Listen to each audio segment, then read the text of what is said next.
My guest today doesn't need a long introduction. Since 2019, he has been making Philadelphians laugh and smile.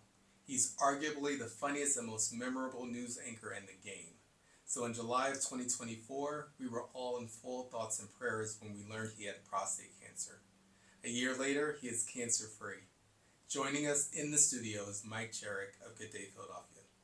Welcome to the Purple Blood Podcast.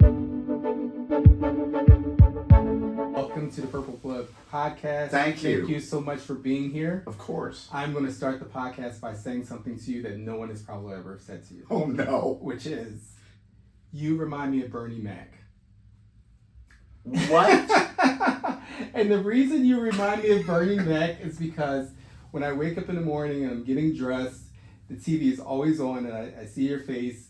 And you inevitably make me laugh every time. It doesn't matter what you're saying. I don't even have to hear you talking. Oh, what? I just look at your face and I'm like, oh my God, he's hilarious. I got a funny looking face. You don't have a funny looking face at all. You have a face that brings joy and laughter. Yeah. I think is what it is. And the analogy to Bernie Mac is I didn't understand a word he was saying, but I thought he was hilarious. Okay. you brought it together because I had no right. idea. You get it now. Bernie Mac. Yes. Wow. Yeah, so I'll be the only person who's ever said that. Ever again, yeah. Ever again. I take that as a compliment. That actually. is definitely hysterical. Hysterical man. Love him, You know. love him. So tell me about your upbringing. So it's my understanding that you were born and raised in Kansas. Yes. Tell me about that. Okay. So, yes, I was a fetus in Kansas. A fetus to 18 in Wichita, Kansas. Okay. So, fifth of six children, four sisters, and a brother who's 10 years older. So by the time I was 7, he's brilliant. He's a nuclear physicist. Oh my gosh, an actual nuclear physicist. Yes. Not a pretend. That's really good. Yeah.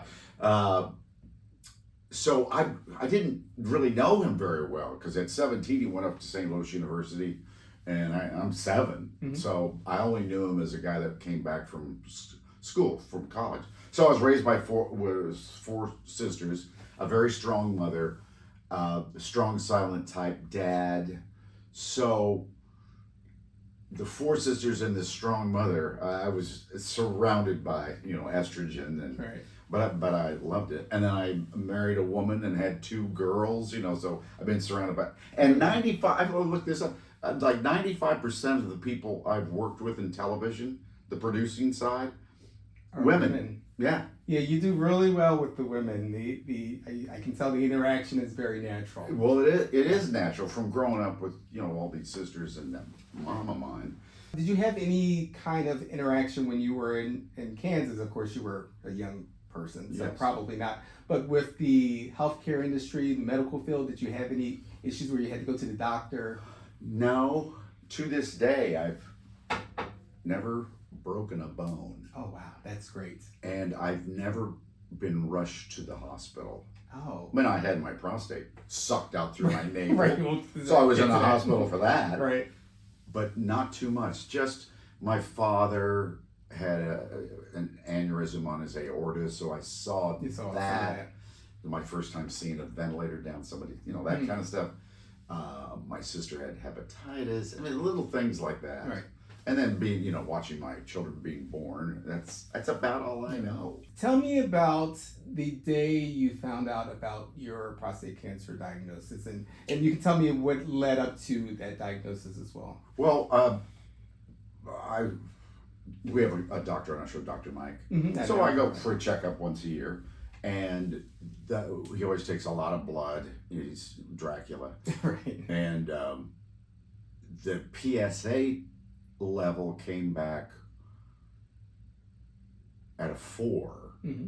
So 6 months later we took another one and it jumped to 17. Okay. And you want to be below 4, everybody. Had you had a PSA test prior to the 4? Yeah. Okay. Yeah, it was in the 2s or 3s, Okay. So he had been following it regularly. But when it jumped all the way to 17, oh crap. Right. So then we immediately saw Dr. Daniel Lee, urologist. He checked me out. They did a, what do they call it when they take a snippet of something? Biopsy. That's it. The biopsy. Yes. And came back, I had prostate cancer. Did you know immediately when you saw the PSA When I saw increasing? 17 ago, I think like 85% of men my age get it. So I figured, and then when I got a call like at 8 o'clock on a Sunday morning from Dr. Mike, I go, oh, this is it. This is it. Yeah. I have prostate cancer, right? I'm standing on a train platform in Stamford, Connecticut. I go, nah. He goes, you have it. He said it about that way. You have it. But So we're gonna take care you of it. Yeah, you're not. Yeah, so very common, of course. He was extremely calm, Yeah. and that made me calm. Right. You know, I got on the train and said, all right, we'll take care of this. And so we checked it out more, but Dr. Lee, the urologist, said his advice was to take the prostate out. And if we don't get it all, we'll radiate. And that's exactly what happened. We took it out, few cells left. Right. So I went through 40 treatments of radiation. Right. Ever see that? Ever see what happens there? You want me to tell you? Some burning, maybe? Well, before you lay down, you got to fill your bladder. Mm-hmm. So it's like just chugging water in the waiting room. Then your bladder's filled. So that takes it away from the radiated area. And then to get your rectum, is it okay we talk about it? Yeah, this is a show with a doctor, so Okay. that's perfectly fine.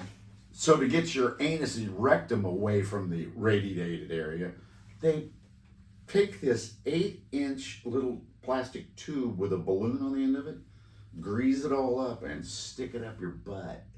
And then turn the spigot on, and the balloon turns into a water balloon, and like a balloon animal thing. Right. Except they're not doing that.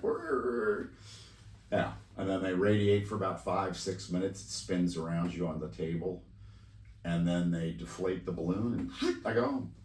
Now, was that an uncomfortable situation Well, for you? and it's all, for some reason, they hire very attractive 20-somethings. Which makes it even more uncomfortable, right? So this is just so invasive and weird. Right. But it wasn't painful. It's when they first stick it in, it's uncomfortable a little bit. Yeah. But I started to miss it. I'm just kidding. Right. Well, I think the really good thing is I think that's a testament to how far we've come. Yeah. The PSA is amazing. It picks up, prostate cancer very early. It's also a test for just prostate enlargement, but we use it for the screening test for prostate cancer, which we didn't have, 30 or 40 years ago. And 30 or 40 years ago, they probably just took your prostate out. Correct. Right through your crotch. Which caused lots of side effects and issues and problems later on. Yeah. Now we have, of course, you can do the surgery, we have radiation, we have testosterone blocking agents that also can be used as well. I have that in me right now. Okay. I have, as of 3 days ago, I have 0 testosterone in my body. How do you feel? I feel like a woman. No, the doctors told me this is what's going to happen. You're going to put on belly weight, so try to keep exercising. You'll be kind of cranky. You'll have hot flashes, and that has all happened. Yeah. And you will have no libido. So this hasn't been. I so encourage men to just go over. It takes 1 minute to do a blood test. Correct. And they have little bitty needles now, so don't worry about that. And you'll know if you should take care of this or not. And if you decide to take care of it, the surgery, I was asleep, and the recovery hasn't been that bad. And the balloon and all that, it wasn't that horrible at all. Some people are worried about the digital rectal exam as part of this, but that's also fairly simple as these things go, right? It is. I know men who won't go get the digital exam. I don't want somebody's finger up my butt. I don't like it. Right. But it takes a couple minutes. It's over very quickly. Like the way my doctor does it, it's over in 20 seconds. Right. Because you have a very good doctor. He's very good. Don't go to a bad doctor who does a digital rectal exam. That could be a problem. No. But you have a good one. So Yes. pick a good one for the Yes. exam, and oftentimes they're used together, the digital rectal exam and the prostate specific antigen, to really figure out whether or not you have prostate cancer. Yes. And whether or not it's just enlargement. So if you have the opportunity to talk to folks at home, especially men, about their prostate health, what would you tell them?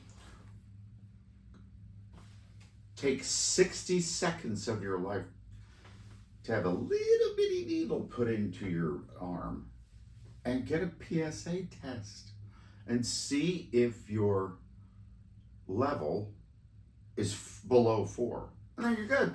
Then you just go about your day and have fun. And if it's above, go see your urologist, and then you'll probably have 3 options to choose. How about just ease your mind by going and get a blood test? Yeah, so it's a very simple thing to do. I think Oh my that's God! great advice. Right. And in fact, you should get a whole panel. You know, you're getting Right. your cholesterol and your kidney function. It's off one blood You draw. get your PSA done at the same time, Yeah. and it can be truly life-saving. And I'll say especially for people, if you have a family history of prostate cancer, you definitely need to get screened and get screened early. You know, Right. usually by the age of 45, you need to start screening. But certainly, of course, as you get older, it becomes much more important. Of course, it's obviously big time in the news with President Biden's Correct. diagnosis. Correct. And that's an interesting story that we won't necessarily go into detail, but when do you stop screening? It's not a clear-cut answer. Some people say 70, some people say if you have a 10-year life expectancy, you should continue screening. Some people say if you're the president of the United States, you should screen forever. I don't know. Maybe. I think I'll screen forever. Right. And especially, like I said, it's just a simple blood test. Yeah. The bigger question will be if you're, 97 and you get a positive PSA, what do you do with it? I'll let it we'll, go, we'll bro. cross the bridge when we come to it, right? Right. Exactly. I guess I can let it go at You 97. can probably let it go at 97. Oh my God. Well, thank you so much, Mike. It's been a pleasure. It's my I pleasure. really appreciate you doing the podcast. Yeah. Congratulations on the book. Thank you. And come see me on Good Day Philadelphia. I certainly will. Thank you so much for You your got time. it. Thank